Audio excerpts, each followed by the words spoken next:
I feel like it's the treasure trove, you know? Like, oh, there's shit everywhere, so. yeah. There's that 60 Chevy. And so. Good car, solid car from Nebraska, so. 4-door. Yep. Those fins are cool. Flat top 4-door, so the hard top, you roll down all the windows, it's wide open. Oh, that's kinda cool. Neat, yeah, so. That's cool.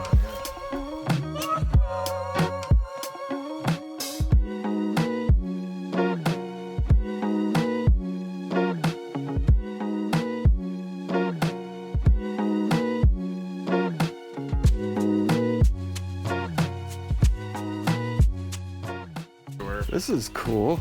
Yeah, it's an Oldsmobile and an El Camino put together. Oh, what parts are Oldsmobile? What's El Camino? Well, the roof body shell is El Camino, and then the front clip and all the rest of it's Oldsmobile. So I extended the wheelbase, put the Oldsmobile clip on it, and then I gotta rework the back for the Oldsmobile clip, but it's all 59 Olds basically. Wow. Now it's gonna be, so Cool. So it'll be the El Fiesta.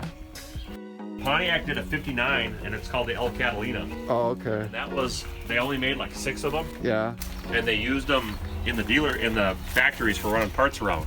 Oh. So I never actually went into manufacture into production, but so this will be kind of the same idea. I want it to look like it's original. I don't want it to look modified. So that's my general plan. Yeah, that would be cool. Yeah, so Or will be cool. yeah. Yeah. So Cool. it'll be the El Fiesta. So The El Fiesta. Yeah. I don't know what. well, Fiesta's a party, I believe, right? Yeah, yeah. So El is just the party. The party. Because an El Camino, I don't know what Camino's the road. The so it's Camino? the road. I think is it's what it was. I Camino think is Camino's road? road. Oh, I believe so. So the road, which doesn't make sense as a car name, yeah. but yeah, so it'll just be El Fiesta. So Check out the curved back glass. yeah, they're just the overhang. Yeah, the They're just overhang for neat. the sun. And the 60 flat top kind of has the same thing on the back of the 4-door flat top. Oh, yeah.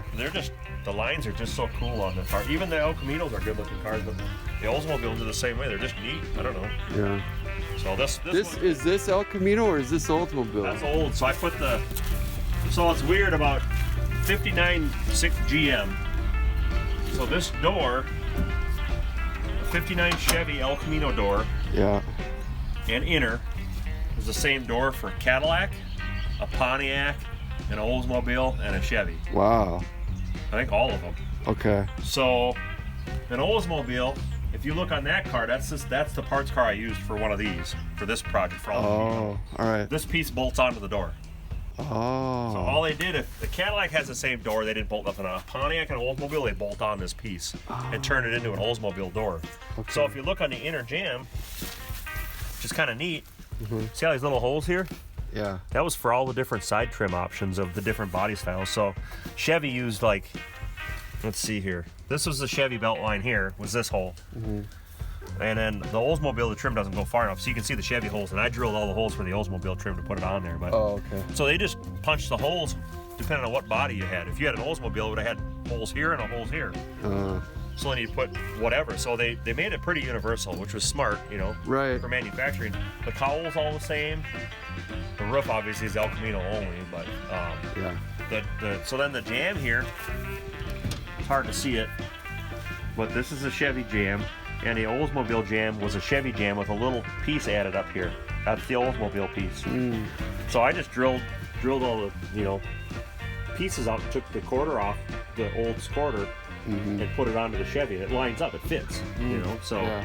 so it's actually not super bad. The most difficult area is going to be the back tailgate area, which I actually have a 59 Oldsmobile station wagon tailgate and inner structure. So I got to get rid of this tailgate and put the back of the Oldsmobile station wagon piece onto it, and then do this transition, which I have this stuff. I have about this much of the wagon, so I got enough to put the two together to hopefully build it. Cool. So then the only other tricky part is the bed trim would go here originally. Mhm. And I want to put the bed trim back on it, but I got to see about reworking this edge of this quarter panel. Oh. Because this is actually like a ½ inch too tall here. So I don't know if I was going to take and kind of trim it here and cut and make a new piece. But this also has that nice shape, so I want to try to keep it original looking. So Yeah. I don't want to make it look like an afterthought. I want it to be right, so it looks right. Yep. So it's going to take some thinking. Yep. What's this guy? 27 Model T. roadster, and this is on an A frame. So Model they A consider frame. this a V8. Well, I guess technically it'd be a TV8 because it's a Model T with a V8. Oh. So people will do a V8, which is a Model A with a flathead V8 in it. Oh, okay. So this has got a flathead. Not that it's just a block mock-up, but it's a flathead motor. And this is a Model A frame. Model A frame, and then the crossmember is an F1 truck, like 48 to 52 truck. Really? So you modify that, and then you get your, see the well, I don't have them on here, but the pedals mount to it. Oh, okay. So you get your pedal mount, Yeah. and then your motor mount, transmission mount. So it actually makes it really easy to set up. I just modify the crossmember and make it fit. And I'll modify down here. I already started trimming it, but modify that, and then use the pedals. And then this is a 36 Ford rear end, I think, and then I'll shorten the torque tube and build the drive shaft and all that for that too. Nothing super complicated. It's actually really simple to do. You can short a drive shaft by yourself, or you have Yeah, to. it's a solid drive shaft on these. I've done regular drive shafts too. I've done those. Have you? Yeah. Just cut it and weld it. Oh, okay. Just measuring it, making sure it's square and straight. I've probably done 20 drive shafts. Oh, have you? Normal ones, yeah. So Yeah. it just, I don't know, just do a bunch of them, you get used to it, and kind of know what you can get away with and what you can't, you know. Yep. So Yeah. it's all measuring. But drive shaft for this, I actually would do it in my lathe because you cut it off and then you turn the diameter down, you drive the coupler and weld it in the coupler. Oh, okay. So it's pretty simple setup. So.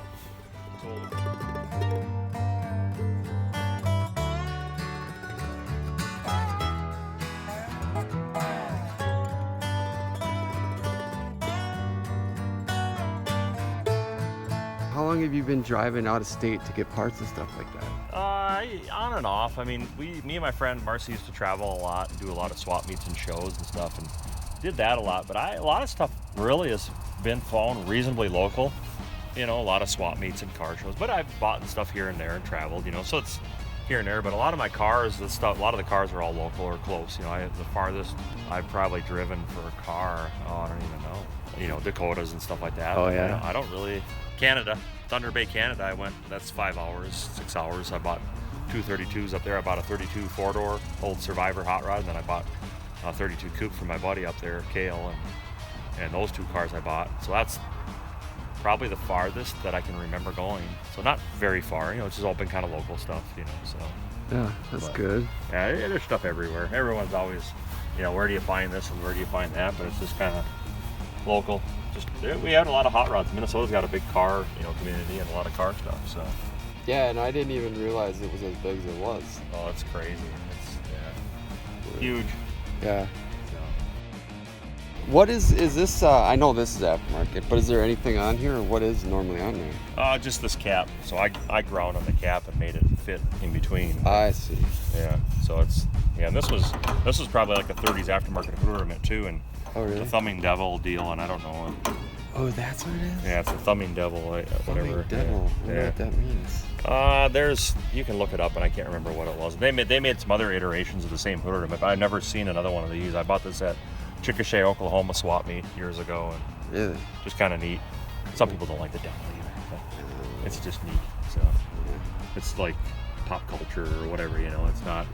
The devil doesn't really mean anything to me. I don't, you know. You know, it's just a devil. It's just cool, you know. It's just a figure, you know. Yeah. Some people are really offended. I've had a guy that's like, take that thing off. That offends me. Oh, yeah. Like if you're offended by a little hood aluminum ornament? hood ornament, get lost. Yeah. You know, it's just You stupid. got other things to worry about. Your but- car's really neat except for that hood ornament. Oh, give me a break. Yeah.